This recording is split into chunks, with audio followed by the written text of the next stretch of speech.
And we're okay. Looks like we're on. So, hey everybody, how you doing? Another episode here of Rich the Architect. There we go. Just where my face is. Happy to have Justin Deal from Pay Day Payroll Resources back on with me. If you guys, been listening recently, Justin was just on the latest episode I had of the What's Next series. And so Justin, how you doing? What's going on? I'm doing fantastic. Really appreciate you having me back on. Yeah, no problem. No, I appreciate it too.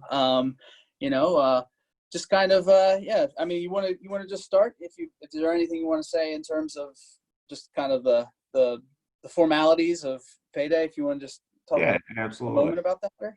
Of course, I appreciate it. So again, Justin Deal, I'm Vice President of Pay Day Payroll Resources. We are a local family-owned payroll company.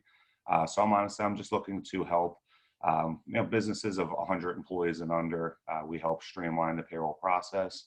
So we're going to help you save time and ultimately save money in the process as well. Would love to connect with anybody, especially now. I know, overhead is a big thing for a lot of businesses. So if you don't already have a great relationship with, your payroll partner, we'd love to have the conversation because that's what we're looking to be. I don't want to just be a vendor. I want to help your business, through multiple avenues. So if you want somebody who cares a little bit more and that can save you money in the process, we'd love to have a conversation. Okay, great. And you're doing, what are you, co-owner, or I know it's your mom and you and. Yeah, so myself, my mother, and one of our other partners, Rich, they started the company. They're the owners. They thankfully treat me like an owner, but I don't have the official title just yet. So. Okay. And what's the capacity for you? Like what's what's your role in the company? Yeah, so for the first 8 years, I'm the vice president now. We kind of just honestly came up with that title. We're not really big on titles at Payday. We're just a team. Everybody kind of pulls their weight in different avenues. So the first 7.5, 8 years of the business, I was strictly on the operational side. Really learned the ins and outs because honestly, I had no idea what payroll was. A little over a decade ago. I was coming right out of college, playing football. I was trying to pursue that dream, and just kind of, my mother was getting ready to start a company. I was in that awkward stage of life of, do I continue to chase after football? Do I get a real job? And, when I had the opportunity, obviously, to help my mother build something, it was just kind of a no-brainer. So the last 2 years, with that 8 years of operational knowledge, just with my personality, as you know me, I'm a people person, kind of being in a cubicle and having an office for 8 years was kind of killing me. Yeah. So it was nice to get back out. It's kind of our whole career through Payday. I used to go to these conferences for like our software provider. And every year we would, meet all these people. I would network. We would do great. And people would always say that to my mother, like, why do you not have this kid in sales? Like, what are you doing? Yeah. And, after years, I had to prove myself, kind of work up through things. And now here we are, and I love it. I think sales is great. The freedom of it is obviously amazing, but just the impact, I really like focusing on the community and a lot of the local companies. And it's just great to actually be able to, help people and then add additional value in different ways through our networks. It's really been the best thing I could have fallen into. Yeah. Well, and I would think, doing payroll, it's like you're connecting with it, like any type of business, really, Exactly. Yeah, we're industry agnostic. So, that's why I always tell folks, that's what I loved about the sales side is we have, a little over 2,000 clients, and I have a good relationship with a vast majority of our clients. So it's nice that you can just, be somebody they can lean on when they don't know somebody, especially like in your space, architects, contractors, that world, it can get a little dicey, right? It's like, if you don't know somebody, you can get 3 quotes and they can be completely all over the map. And you're like, whose is right? Like who's really the best value for my dollar? So it's nice to have good people like you and then the others in my network that, you can just plug people in with no hesitation. They're going to be taken care of, full 360, it's great. Yeah. Well, it's interesting too, because it's like, with the payroll, that you have a relationship with your client for the long run. And and, you know, for a contractor or somebody like myself, or maybe an engineer or something, is like, we may have a relationship with a client for one project, you know, for a limited period of time, and then that's it. So it's like, you know, for us, I mean, for you, I'm not going to say it's easy to keep on connecting to them, but you have this relationship that you're always just having to connect with them, you know. But with me, I think there's like, sometimes there's a follow-up that, like, if I want to keep that relationship, to have, you know, a referral from a, you know, a residential client or something, it's just like, I always have to have a little bit of a different marketing strategy there, because I'm not having that, like, hey, you know, we're doing this with, you know, we're working with you this month on this thing, you know. That's not necessarily the case with some of my clients.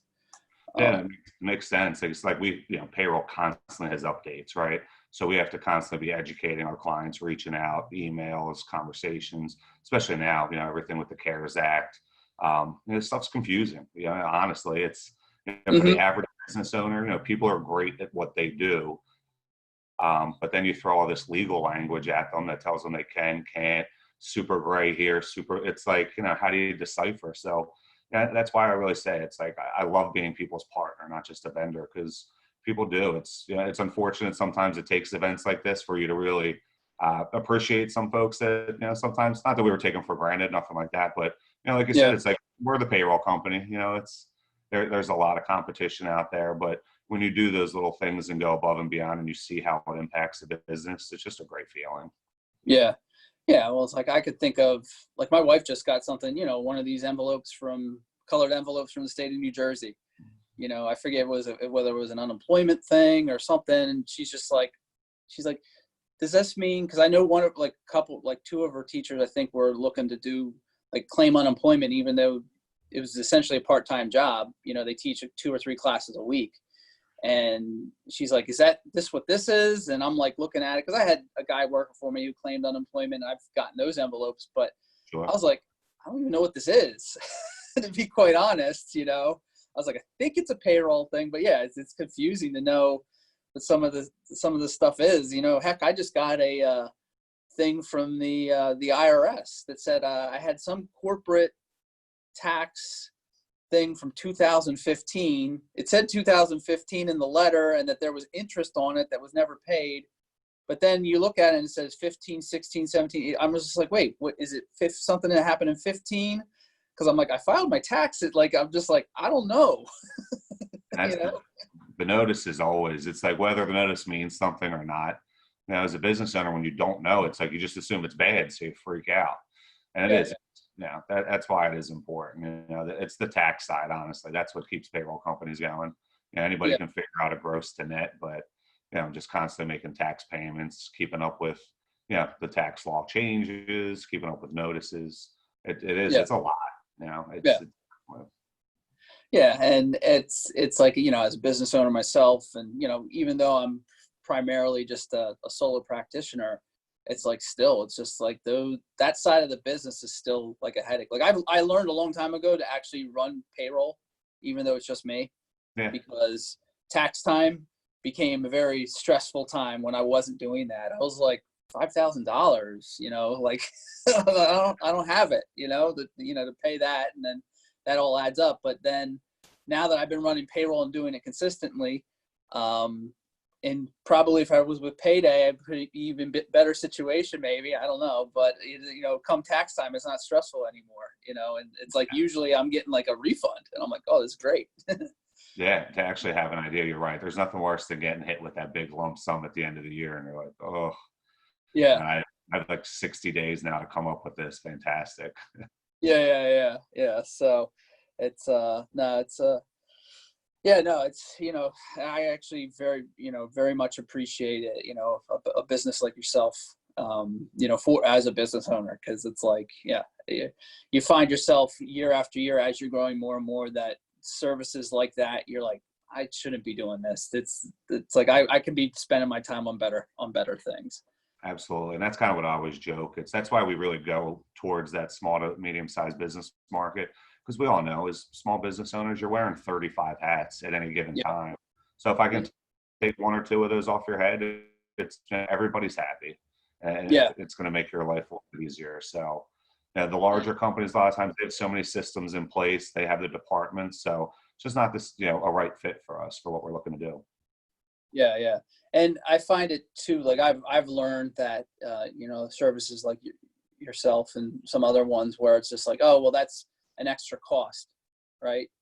And I'm finding, I'm like, I just gave you a great example with the taxes. I'm like, oh no, it's more of a cost savings, and you factor in those costs, and the beautiful thing about running your own business is you're like, oh, well, my cost, if I have business expenses to go up, my fees go up, like I can kind of figure all that stuff out in there. So, but yeah, you had mentioned, you had like some dreams with football. I know we were golfing one time and you were talking about how you played college ball, but, tell me a little bit more, because I know you were trying to go a little bit further past college too. Yeah. Yes, I was very fortunate, I should say. I had a full scholarship to Wagner College up in Staten Island. Played some center guard and I long snapped. That was really kind of what I was hoping I would ride the wave on to the NFL. Had really great times. And for that time, even my sophomore year, I was already kind of in that caliber of the 15 and the 7-yard snap for what the pros hit. So, with my size, I'm small for a lineman, and a lot of people, I'm 6'4", 300 pounds. So in the NFL, that's still small. Yeah. So I was like, you know what? I think the long snap will be a better route. Did a lot of training. Spent the whole summer after I graduated pretty much just training and working a part-time job, and wound up going to a regional combine. Did well, met an agent there, and then wound up playing arena football. Moved out to Bloomington, Illinois. Crazy time of my life. That was a lot of soy fields and not a lot around, honestly. Chicago, I guess, was 3.5, 4 hours north of us. But it was a great league. It was a fun experience. Played with a lot of great guys. Some ex-NFL guys were on our team. We had Peter Warwick that we played with. Had some other great guys. A few guys that played USC. So it was kind of nice because, Wagner being a smaller school, getting to kind of go up against those big-time schools and just see, could I have played at that level, Yeah. Because again, playing in the interior of the line for the most part, it's the caliber from 1AA to 1A is it's a little different, no doubt. But arena was just I didn't love it, especially as a lineman. It's just man to man. There's really no schemes on the offensive side. It's just either you're getting your butt kicked or you're kicking butt all day. So films are going to be great or terrible the following week. There's really no in between. And then went to the combine. Like I said, did well. That was a fun experience. It's different. You're definitely tested just mentally and physically to your limit. But it was a great process. Met a lot of amazing people too. And it was great to just have that sense of competition too, because obviously we did the live snapping and things like that while we were there. So it was cool again to guys from Penn State and things like that, just seeing how I measured up against them as well. Unfortunately, the other probably 200,000 guys every year, I'd spent 2 years kind of pursuing that. And then by the time I was 23, that was fortunately as that door was closing, that was when the opportunity to start Pay Day kind of revealed itself. So it was a weird transition. The one other owner, Rich, of our company, he's always been super real with me. And he was the first one to say it. He was like, dude, you're not making it to the NFL. Hang up the cleats and come check out this program with us and see if you like it. And thankfully he did give me that push, because I was getting ready at that time. I was going to go out to a special teams camp in Arizona that the Harbaughs ran, just to give it one last shot, just to see, at least with that a little bit more exclusive. It was specifically for what I was doing. But in hindsight, made the best decision of my life. I had friends who did make it to the NFL and the NBA. The NFL was a much tougher, route. My buddy who made it to the NBA had a great career. He's still playing overseas. But the NFL, it beats you up. And unless you're super smart with your money, you can do really well even within the 3 or 4 years if you get it, or it can be a great story, Yeah, no. Well, it's funny when you first began, with your kind of stat, your weight and your height and all that stuff is, I have, I have I do martial arts as a hobby or whatever. And the one gym I started out with out in Cherry Hill used to be Dallas Fight Camps, but is now Beacon MMA. Okay. They had the past summer, Lane Johnson from the Eagles was doing like an off-season training program there, and a couple of the coaches there that I know, they were posting videos of them like training with them. And it's like, none of the guys were like super giant guys, like from the gym, but to see them standing next to Lane Johnson, like he's like, I remember one of the coaches was doing a round of like kickboxing with him, and they're holding pads, and Lane is just throwing it up like, okay, yeah, his technique isn't there, but he's just so big. I'm like, oh, good luck, holding pads. And some of these guys they're amazing how big they are. I mean, the two guys I played arena ball with on each side of me were 6'7", 360, and then 6'6", 320. So I was like, at 6'4", 300, I was like this tiny little guy in between the two of them. Yeah. It really isn't athleticism a lot of these guys have these days. It's amazing. I think the one guy in the combine this year, he was like 6'8", 355, and he ran like I think a 5'1", which that doesn't sound super fast, but for all that mass, that is moving. Oh yeah. No, I mean, another great example is John Jones from the UFC, who's like probably could be considered one of the best fighters ever. UFC at light heavyweight champ. So he's competing at 205, probably walking around more like 255. But then his two brothers are linemen in the NFL, and he's probably the worst athlete of the three brothers. He's one of the best UFC fighters ever. But then he's got two brothers in the NFL. I think his one brother was on the Chiefs this past year, and the other guy, I think his other brother's on the Cardinals maybe.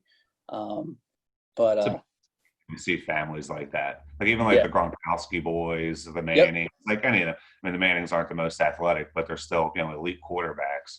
But how does lightning strike that many times in a family? Like that's to make it to the NFL is such a small percentage. Yeah, it's like the whole family made it no big deal. Yeah. Well, and you think about like on the NBA where you have like like Dwayne Wade's kids right now, LeBron James' kids are like around that teenage, maybe college age, and like Michael Jordan's kids didn't make they're probably they're a little bit older, they're not but it's or like was it Steph Curry, right? Del Curry was like an okay NBA player, and then his son, he got both of his kids in. Steph Curry's one of the best players now, in the one of the shooters in the game. So yeah, I guess genetics, has a little bit of that, but but you're right, like being around the training, the atmosphere, just kind of having that mindset around you all the time. Like, that's huge. Yeah. So when you went to the combine, are you like when you were there? During that, I mean, I hear in the, there's the interviews with the teams and stuff like that, but are you just kind of like with the same position players? You're not like who was like a big player in the year you were there? Like, like the number one draft pick or something like that. So I didn't make it to Indianapolis. So you have to qualify when you don't. So typically you have a pro day at your school. And then from your pro day, you'll get a little bit of hype. And then if you're from the bigger schools, a lot of those guys, they automatically, if you're going to be in the draft or going to the combine, for guys from smaller schools like me, I have to do a good job with my pro day, go to a regional combine, and then hope to qualify for Indianapolis, which I did. Okay. So that was where my size kind of really came into play there. My 40 speed was good for my size. My bench, I only did 27 reps to the 225, which is a few under the average. And then, my pro agility and my vertical were all pretty good, but I lost almost half a point for I was 1 inch too small and 10 pounds too light. Mm-hmm. That half a point is like everything, right there. Yeah. That there's probably like, I'm sure 1,000 people between all the regional combines in between that half a point. Yeah. But you're with your groups the whole time. So it's good because you kind of build that. There's a little bit of competitive in the air, but everybody's pushing one another. It's like when you're benching, everybody's freaking out and hyping you up when you're doing drills. There's a lot of people backing it because, obviously we're all there for ourselves, but it is great to kind of, help give that a little extra push and see people who are, at like good, but see them put like their best performance on because of kind of that hype around them. It's definitely, it's a very interesting atmosphere to be in. Yeah. But it was a great experience. I mean, like I said, it truly tests you mentally and physically, and then you're just going through so much. And like I said, even when you're talking to different scouts and agents at the time, for me, I was really trying to get. But just the kind of, not mind games, but the way they word things, the different questions they ask, or kind of catches you off guard a lot, honestly. Yeah. Yeah, no, it's interesting too, because you were saying, like, yeah, I was 10 pounds too light and 1 inch too short. And you're like, well, it doesn't seem like that much. But then you said, but there's probably 10,000 people between me and that, those qualifications. And you kind of like you put that in perspective. You're like, oh, okay. When you look at it that angle. Yeah, I mean, when you think of every like major D1 school, everybody's got 2 or 3 lines deep. So there's easily 15 to 20 linemen on every team. And when you're talking about the big powerhouses, I mean, those guys are all at least 6'5", 315. Yeah. So nowadays, it's like, it's not unusual to see a 6'7", 6'8", 350 pounder. It's, people are just, the athletic ability and the size of people nowadays it's kind of mind blowing, honestly. Yeah. I probably knew one 7-footer growing up. And then my other buddy who made it to the NBA turned out to be, he's just shy of 7 foot. But now I think I've recently met like 2 or 3 people that are just at that height, and they're younger. And it's like, it's just amazing, like how we've kind of evolved. And, like, I know every generation, I guess, I guess you do get a little bit better. But, when you look at like your great grandparents, like I'm by far the tallest on the one side of my family, and the other side, my uncles are pretty close to my height. But it's like my grandparents, my great grandfather, they were tiny. Like even my dad, he's only 6 foot, so I've been taller than him since I was like 12. Yeah. And I can see my daughter already; she's 5, and she's going to be taller than my wife probably in the next year or 2. Right. And she's a monster. Yeah. No, it's like, yeah. Well, I like my oldest. He's about to turn 16. Okay. And I remember when I grew up, when I was 16, like I'm close to 6 foot, but I didn't have my growth spurt until like maybe my junior or senior year. Mm-hmm. So I was like 5'2" until like another like 17 or 18. But he's already the same height as me at 15 going on 16. So I'm like, he can't wait. He's so excited. He's just like, I'm like, you're going to be taller than me. There's no way. I had a late growth spurt. I'm like, you're probably due for another one. just warn me. Just start telling me when your knees start hurting. Just so I'll know.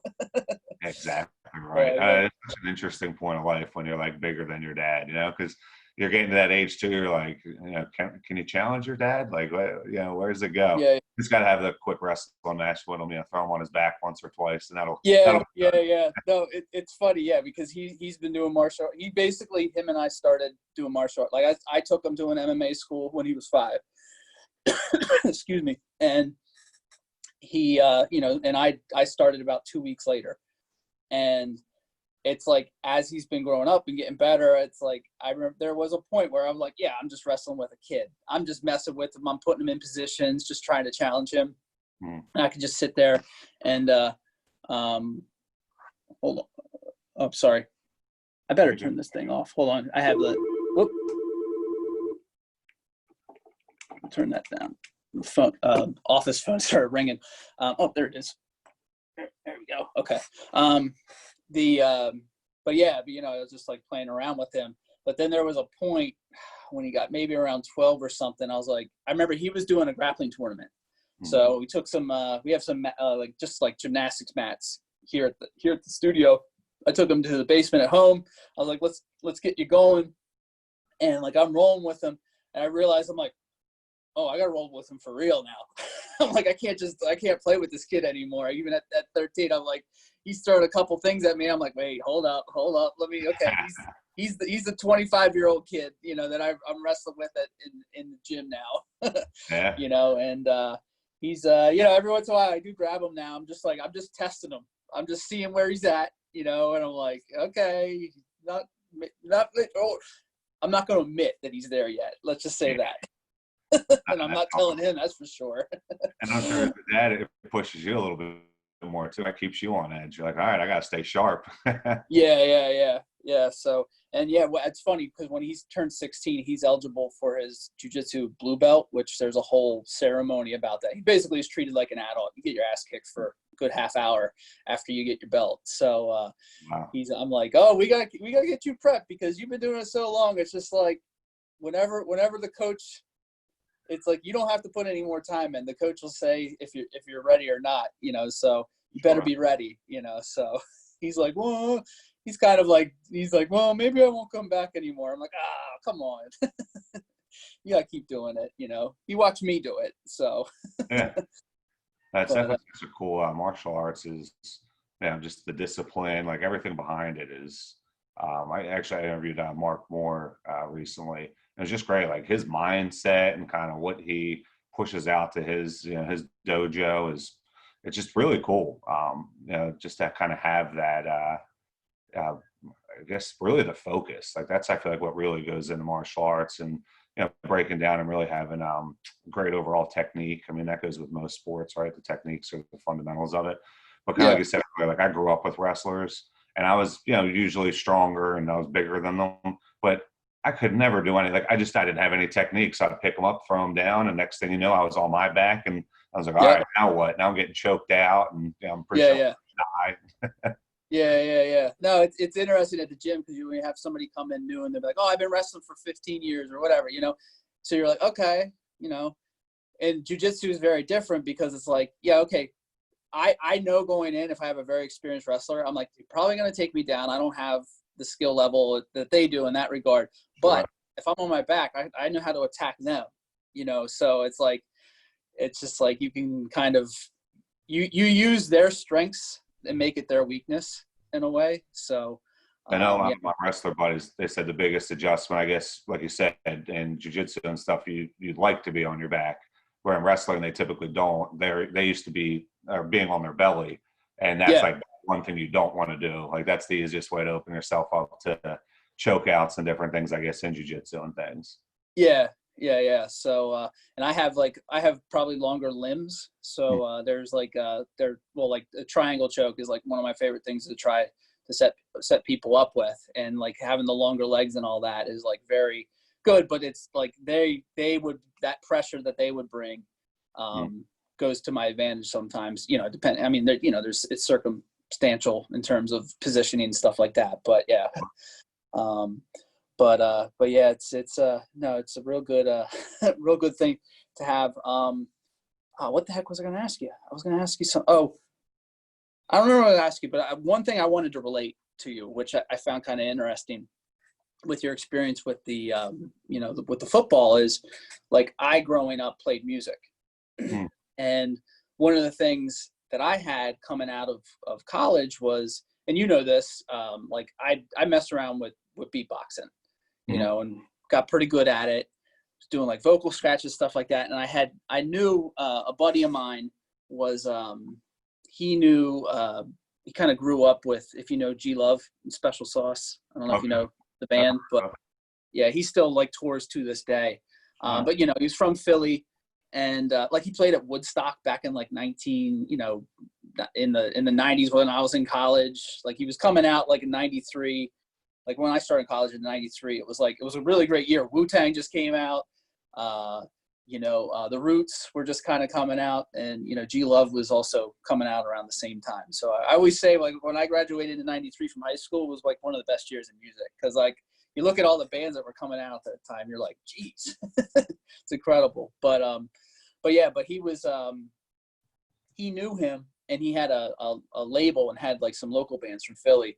So there was a band, these guys I ended up becoming friends with, called Princes of Babylon. They played like the kind of local circuit in Philly, but they were, kind of going to Boston and playing, and going down to DC or Baltimore, sometimes opening for G Love. They had like a freestyle thing. I got up, did some beatboxing with them eventually. Like it took a while because they had like their manager was like, whatever, like if like Scratch from the Roots, with the vocal scratch. And my buddy was like, yo, he sounds just like Scratch. He's like, yeah, whatever. And like he comes over and looks at me. I'm like, hey, what's going on? Richie Cunningham here, like fuck this guy. No, come on. No, not him. but eventually, they gave me a shot. I got up there, did it. And then it was like, I became like every time I would go to one of their shows at somewhere in Philly, they're like, yo, people would start coming up to me like, yo, you're getting up there. I'm like, they always freestyle. So probably, and I would just sit in the back drinking a beer, and then it'd be like time. And I go up there, do whatever. Kind of usually like top of the head type stuff, but it was a lot of fun, but also played like percussion. They had a percussion player, Uncle Craig. But he was a little bit older. He's actually a real estate agent to this day. He's down in Avalon. And, but he had, at that time, his kids were, maybe junior high age or whatever. So sometimes he wasn't able to like do some of the shows. So I would fill in and play percussion. So to the point where like one weekend I got to go up to Boston with them and play the House of Blues, and then, it was New Year's 2000. G Love was playing the Electric Factory in Philly, and the Princes of Babylon were opening. So the whole crew, we were there, behind stage. It ended up being able to, there was a later on, when the Princes played, we got up and played with them. That was really cool because it was like, even though it wasn't packed yet, I was up on stage and I was like, holy shit, this is all, there's a couple thousand people and that. And then like later on in the night, they did another freestyle session, like after when G Love's set, and we got back up there when the party was like, really going. And it was really cool to have that experience. And, part of me was like, oh, can I take this further? And like, I started thinking, I was like, well, beatboxing is like not, it's a gimmick in a way. Sure. Like, is it going to be like a long, thing? I'm not like, I can play the drums, but I'm not like super talented. So it was like, in some ways I had to have like a, similar discussion with myself. Like, is this really going to go somewhere? Or, at least, I had the architecture, I quit my job without a plan at one point during this time. And, but it was like, nah, I gotta, it's the architecture. The music thing's fun, but that's about as far as it's going to get, So yeah, it's like, it's just funny because you have to like, you have to have that thing. And I don't regret it. I'm glad I did what I did. Heck, I was even through music is how I met my wife, at a separate thing. I met her, funny thing, I was taking a African drum class, and her boyfriend at the time was the teacher. And that's how I met her. And then we ended up having a band for a little bit. They broke up, the band stopped.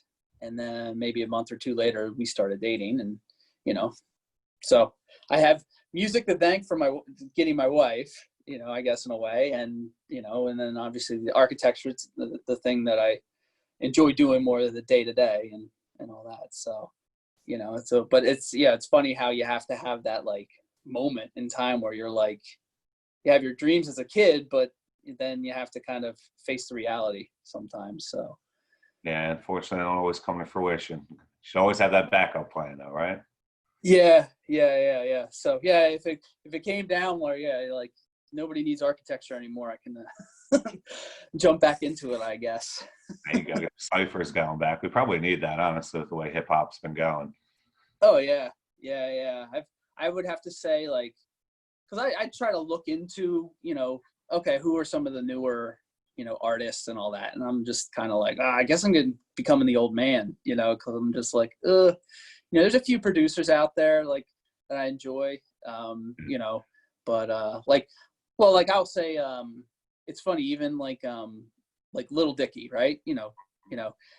I always, you see some of his freestyles online and stuff like that. And I'm like, oh yeah, that's pretty cool. But then I listen to his music and I'm just like, yeah, it's not really. He's super gimmicky, yeah. Yeah. It's more like it's just comedy that he somehow was able to turn into hip hop, Yeah, and I've seen him on interviews saying that, like he's like, oh, I wanted to be a comedian, and all that. And I like he has his new show on that just like I don't know if you watched that. But I haven't seen it yet, but I did. I wind up going on these like YouTube binges every once in a while. It's usually for like RVs and catamarans and things I'm trying to look for the future. But every once in a while, I'll see like a clip of the show. I haven't clicked on it yet, but I do like his videos are always entertaining. So I assume the show has to be great. Oh, it's pretty funny. I ended up watching the whole thing, and there's like 2 or 3 times when he does he's like forced to do not forced, but he does like a freestyle session, and those are probably my favorite parts of the show, But no, it's interesting. You just said you've been looking into an RV. Yeah, I've told my wife, I think that's like my long-term plan. Although Yeah. more of the videos I watch, I don't know if I'm 100% sold on it yet. But I was like, I'm already over, as a homeowner paying taxes in New Jersey. So I was like, I would love in like 20 years once, well, now I guess with the fourth being born, it'll be like 25 more years at this point. But Yeah. by that point, the house will be paid off. I was like, we should literally just buy a huge RV, go like across the nation, just drive. The kids should all be older. They'll be a little spread out, hopefully, and just enjoy. Like, there's so much beauty in the U.S. that I Yeah. think we forget and we take for granted. And I had the pleasure, a bunch of friends of mine, they went to Penn State. Always loved it up there. Went to the Rose Bowl actually in 2000, I guess that was 8, when you guys played USC with all of them. But we did like a trip with his parents right before, like all their kids went to Penn State. So the second son, third oldest, was one of my best friends. And our senior year, we went up there in an RV. I was like, wow, these RVs are so cool. And then a cousin of mine got one. And I was just like, these are like really nice. My unfortunate thing is we're about to be a family of 6. It's pretty limited on which one's going to actually have, space per se. Yeah.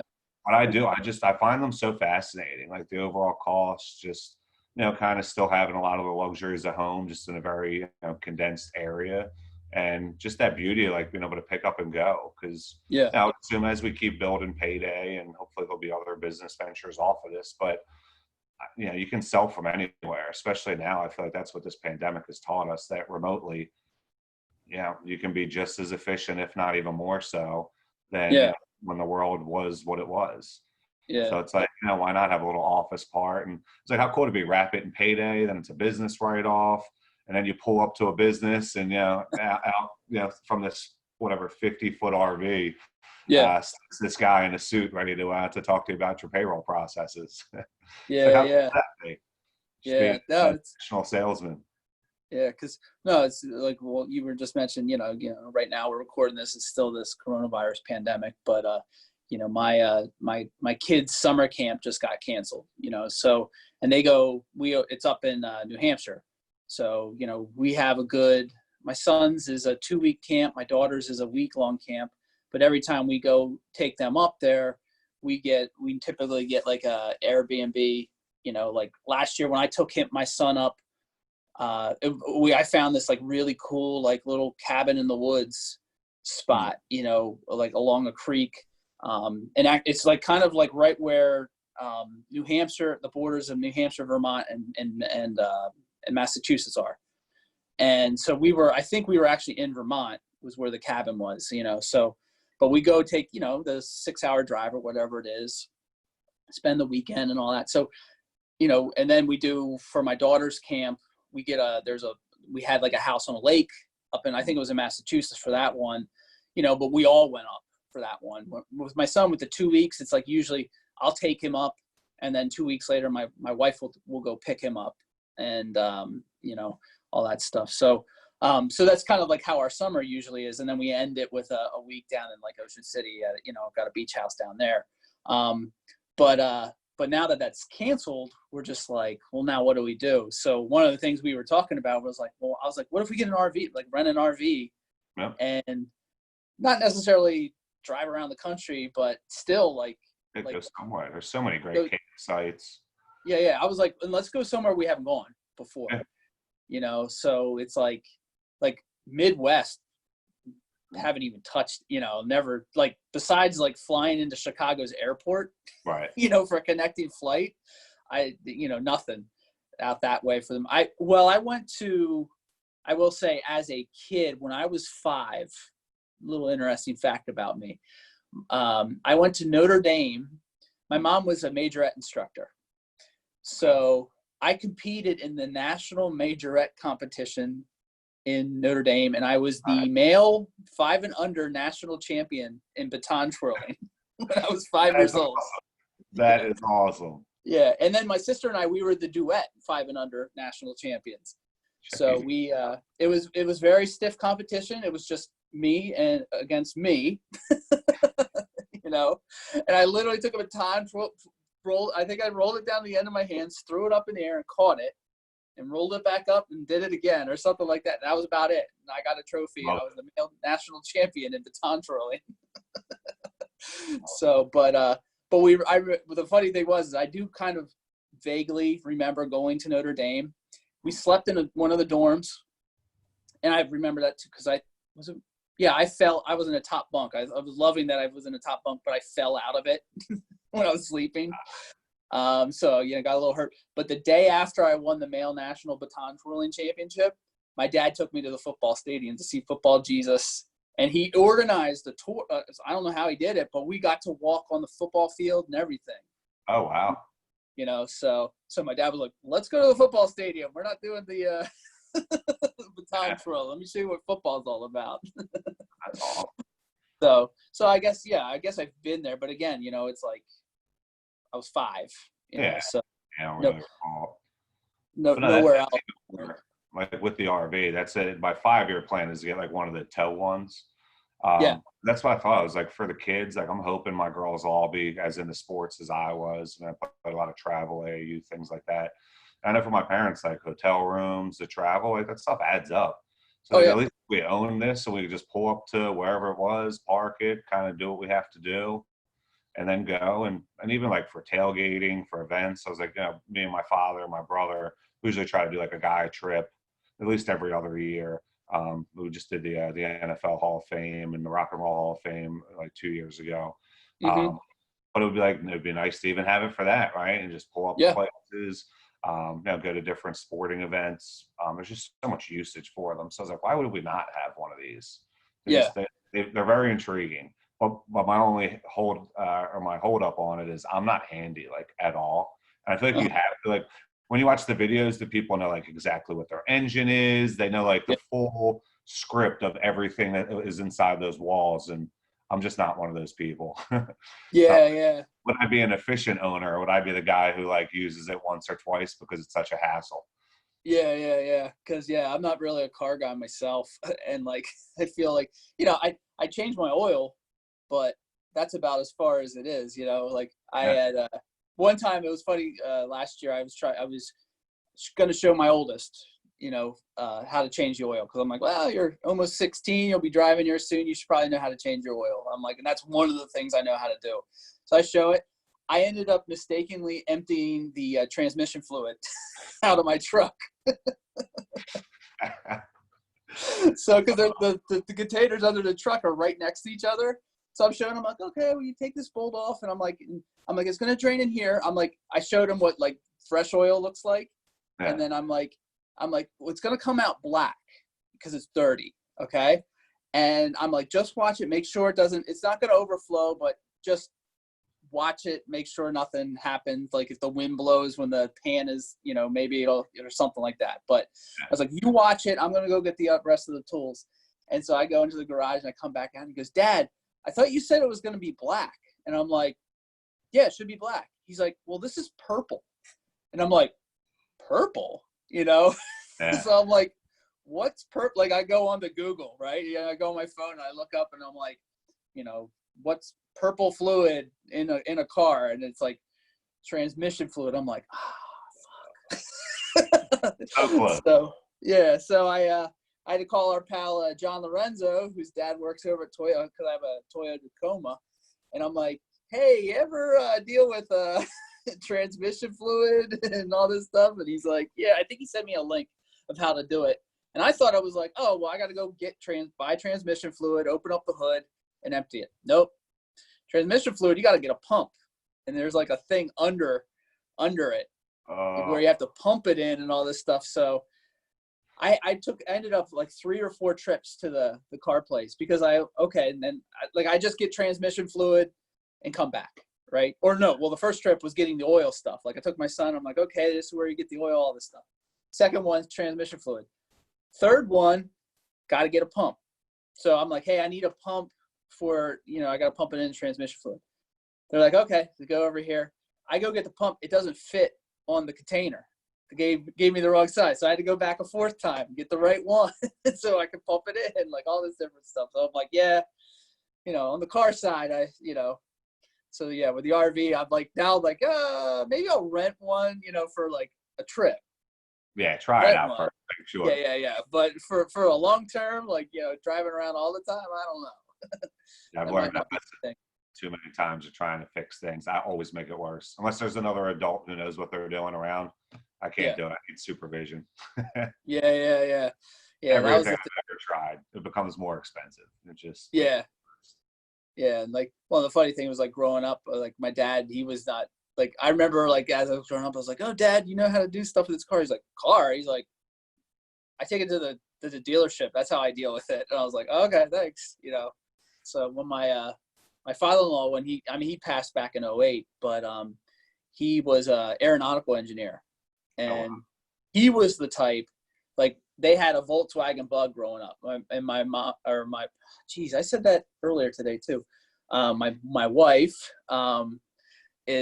she was telling me one time they maybe my mother-in-law said it to me one time, but they went out to the garage. Something was wrong with the Volkswagen Bug. He had taken the entire engine apart, and like, it was like, you ever see like a diagram of an engine, like take it apart like that? Like, he had it like systematically organized in the garage floor, like, of the whole thing. And then he like did whatever he did and put it all back together, and the thing worked perfectly, so. There's no way. I could probably deconstruct something, but there's a 0% chance I would put it back together the right way. There's no way. Yeah. It's such a cool guy. I'm always amazed by people that are like super handy. Even now with everything that's been going on, you see a lot of people doing like all these DIY projects in their yard. I literally tried that one where you like you buy the crates and you turn that into a coffee table. I got like halfway through the project when I was like, this just is not working out. This is not going to happen. Yeah. It's not a skill set of mine. I'm super jealous though, because it does look so rewarding. When you finish building, you're like, I did this. Yeah. I don't know if that's a feeling I'll ever have. Yeah. No, we did a little bit in my kitchen. We took down a built-in desk and made it kind of like a mudroom area. That was one of the things my wife and I did. And she, I did the demo, did a little bit of, I wouldn't say I'm like professional grade, spackling and painting, but, I think I did a pretty good job. There you go. There little parts where I got a little bit messy was around trim, where I'm like, we're going to take that trim out anyway, so I'm not going to worry about that. But, and plus we're just putting boots in front of it, but my wife just did the finishing touches, and now everything's back to like fully operational. And she's just like, every day she's like, I love it. I love what we did here, and all this. And so definitely some satisfaction there. And I'm just waiting, because a few years ago, our shower leaked in our bedroom suite, and it was like above the living room. So, and I found where the leak was, and it was like in the pan. And I was like, well, we got to take out the pan. Well, to take out the pan, I had to take out the entire shower, because it was one of those kind of like prefab, everything together. So I tore that apart, but I haven't done anything since, so it's just like an empty thing. So I'm just waiting, and I'm just not looking forward to that one, because I've done plumbing work. I'm more handy around the house. Like, I've done, our first house we had like a shell of a row home in Philly. And so I was doing a ton of work. Like, we literally moved into the house with a working tub and toilet. That's it. Oh, wow. We didn't even have a kitchen. Like, we were literally doing the Kramer washing the dishes in the shower from Seinfeld for a while. But yeah, so I got a lot of experience, and just because I just had to, in order for us to like live a normal house life. Got shocked a couple times electricity wise, literally got shocked on the panel one day and survived it, So I'm not afraid of electric. That's probably one of the things that's like, I'm probably the best at is the electric work. Cause again, I've survived a shock at a panel. So I'm just kind of like not afraid of that stuff necessarily.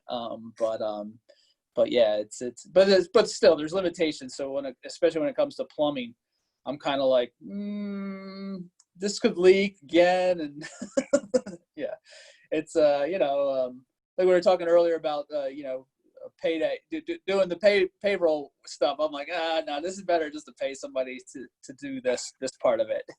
Absolutely. That's why I love my big network. I know there's always somebody to call to help out.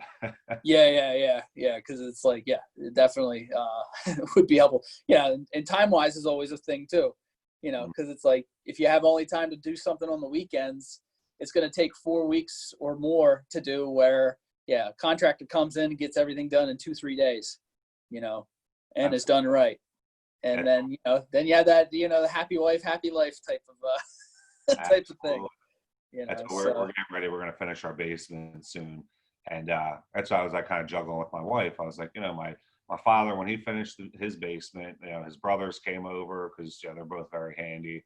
And like they knocked out the framing, they put up sheetrock, spackle and painted, and then had somebody do like the floors and the ceilings. And I was like, yeah, what do you think? Like, maybe I could do that. And my wife was just like, babe, I want it done like this year. There's no way. I know you. Like, you're not gonna. You'll like do a couple rows, and you'll be like, you'll be frustrated, and you'll stop. And she's like, it's gonna cost a little bit more. Let's just pay somebody to do it. And I was like, what, you're right. I could literally see myself doing it. Like you said, it would be a weekend thing, and I would be like, I want to spend some time with the kids. I don't want to just be down here in this basement. And it would literally be like a 30-week project. Yeah. No, I'm like, well, it's like I'm going through, I'm trying to do like a couple gardens, so like I got tomato plants planted and cucumbers and beans right now, but I still have like squash and corn and watermelon, all this other stuff I want to do. But it's just like, yeah, like it's during the weekends, also the weather comes into play with what I want to do there. And it's just like slowly but surely it's getting done. And hopefully I should have it all planted eventually, in the next couple weeks. But, it's like, if you had a landscaper doing that, they would have planted everything for me in one day and call it a day, Yeah, absolutely. So, but let the professionals stick to what they do, right? yeah. No, and it's less stress and all that stuff too. So, but yeah, I'm thinking we'll probably just kind of wrap it up here. Okay. I actually got some other stuff I gotta get to. I got another meeting coming up. But yeah, no, I appreciate you, coming on and just having a little chat. Get a little, get under the hood a little bit here, with all the car talk and everything, and get to know a little bit more about Justin on the personal side here. So, if you're more welcome, come on some other time and get going. And you got anything, now with the summer going on, obviously, before we head out of here, anything going on for the summer or, with the. Nothing too crazy. I'm actually this weekend, my wife and I's 7-year anniversary. So thank you. She's been a little crazy between the 3 kids, being pregnant, everything else going on. Yeah. So let's get away. I just booked a place in Harrisburg.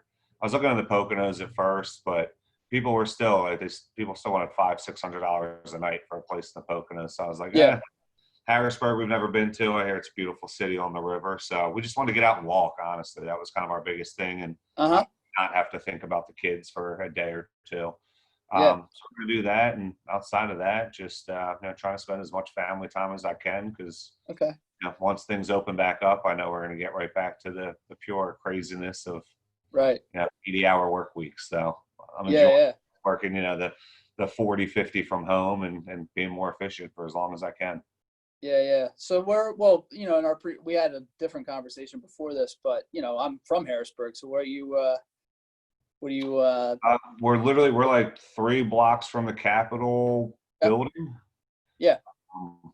So I don't know the exact address. I want to say it was like 2nd Street and something.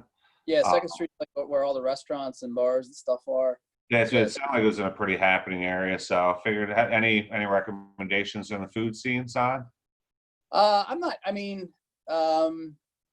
to think. That's gonna be tough now. I'm hoping PA seems like they're opening up a little quicker than we are in Jersey. So I was hoping by this weekend some of the more like curbside things would be there, so we can experience the city a little bit more. And it's like Yeah, like the funny thing is, like when I was growing up there, Second Street was not, it's like, think of like, I'm trying to think in Philly, like South Street when I I first actually grew came up to on college. South.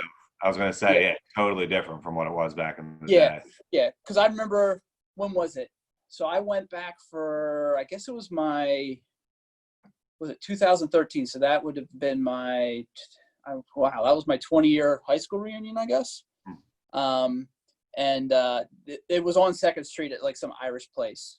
Okay. And I ended up, like, my wife didn't come, and I was like, I could have stayed. Like, my dad's in Camp Hill across the river, and my older sister lives in Dauphin, which is kind of north of Harrisburg, but still kind of in the same county or whatever. But so I'd go back and visit here and there. But it was like I could have stayed at my dad's place. But I was like, well, I'm going out. I'm probably going to see some of my buddies from high school.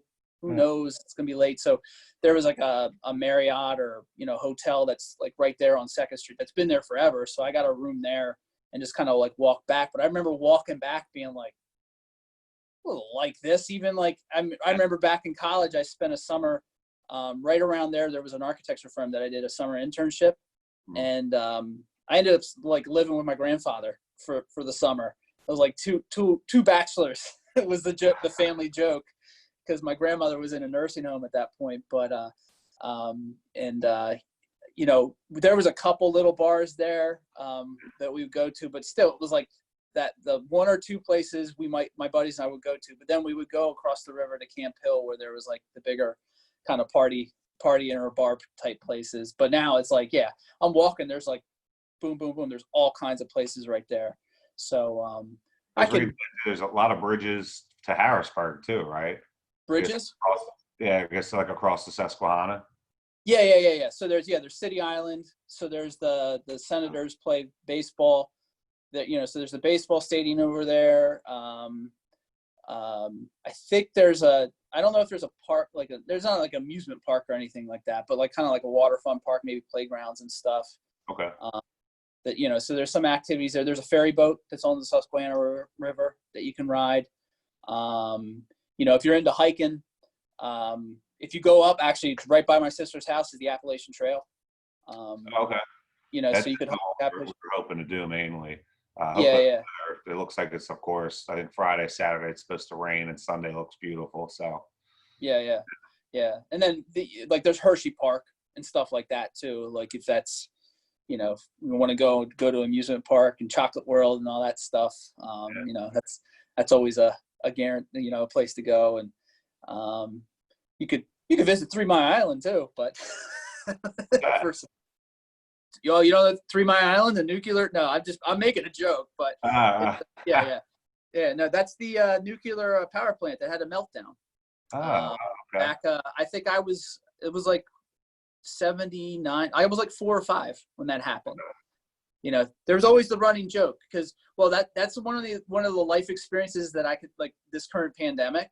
Yeah. Like when 3 Mile Island happened, we all evacuated away from it. So my grandparents had a cabin somewhere up north. So we all went to the cabin for like 2 or 3 weeks.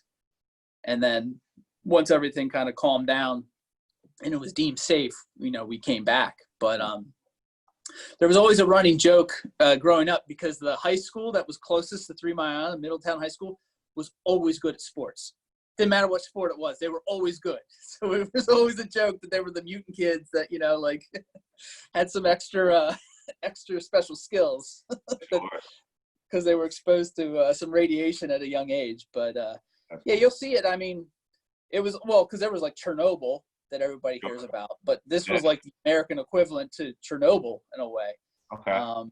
Yeah, if you go like they have like the big, whatever they are, the big tubes that you'll see. Like you go up when you're on the turnpike getting closer to Harrisburg, if you look to the left, you'll probably see the steam from 3 Mile Island. But one of them is still, the one that had the meltdown.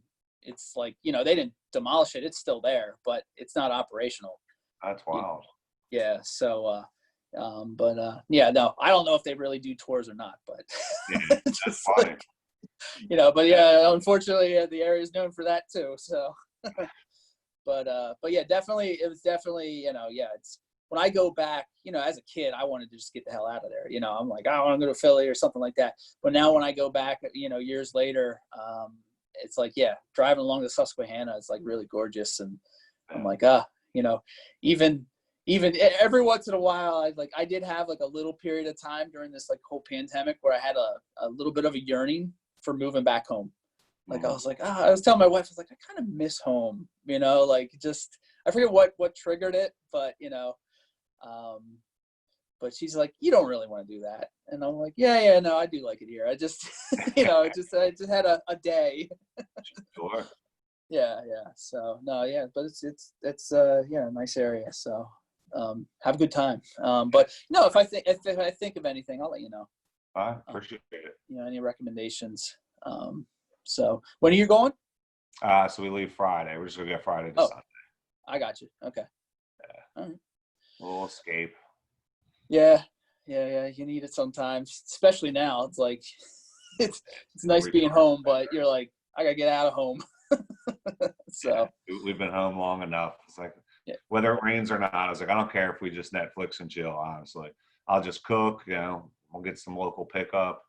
And we'll just relax. Worst case, if the weather works with us, then we will. We'll walk the river. I heard that Capitol complex is like beautiful. The architecture of it and just the grounds in general. So that's all I'm looking forward to is the twins being 2.5.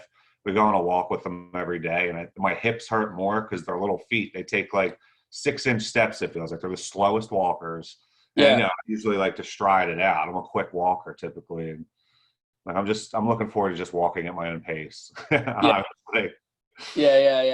Yeah. There's actually a museum that's down that way too. Okay.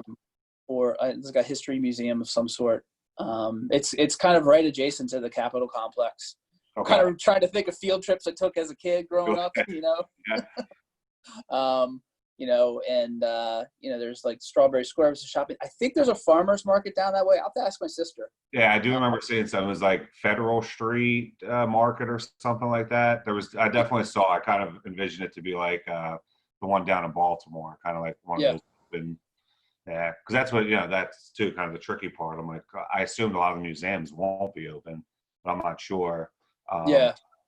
Anything that's more outdoorsy. That's why I figured I was like, hopefully the market's more like an open air.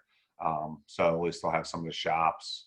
Is it like the Reading Terminal? I'm guessing kind of like that vibe, or is that newer? What's that? Is it newer? Like, was it not there? Yeah, I don't know. Yeah, I'm not. Like when I said Strawberry Square, it's kind of more of a mall type, food court type thing. Okay. That might not be open, but yeah, that's the thing. I'm totally forgetting. If you're going this weekend, it's like, things aren't open, but everything's a coin toss. Yeah. So, we'll make the best of it. Like I said, it was really more of a sanity trip, just to unplug, not worry about anything for 48 hours and just relax. Right. Yeah. I can tell you, hey, we're going to go check out my high school. No. Like that. See where I grew up. There you go. Yeah. The Rich Sanford tour. There you go. Yeah. I like it. Yeah. So, but cool. All right. Well, we'll just we'll wrap it up here now. So yeah, again, Justin, thanks for coming on. Thanks so much for having me. Yeah. If you want to just give you any more contact info or anything with that? If anybody, any questions in general for the CARES Act, payroll, if you want a sales and service comparison, we'll be more than happy. My cell, easiest way to get me, 609-617-2645. My email is right. I'm going to point the wrong way. I knew it. Is it there or is it here? It's one of these. So I can't see it. My head is there. That's so funny. I never know which way it shows on the actual screen. But you can deal at paydaypr.com. Check us out on the website, paydaypr.com. And again, love to connect. Even if you own a local business, if you like to do an interview, I have a series specifically in Gloucester County. So if you have a Gloucester County business, I would love to spend 15, 20 minutes, highlight your business, and get it out there for you. Cool. All right. Thanks, Justin. Thanks for all right. What's that? I said enjoy the rest of the day. Yeah, you too. So everybody, everybody enjoy the rest of your day. And this is Rich the Architect. We're signing off. See ya.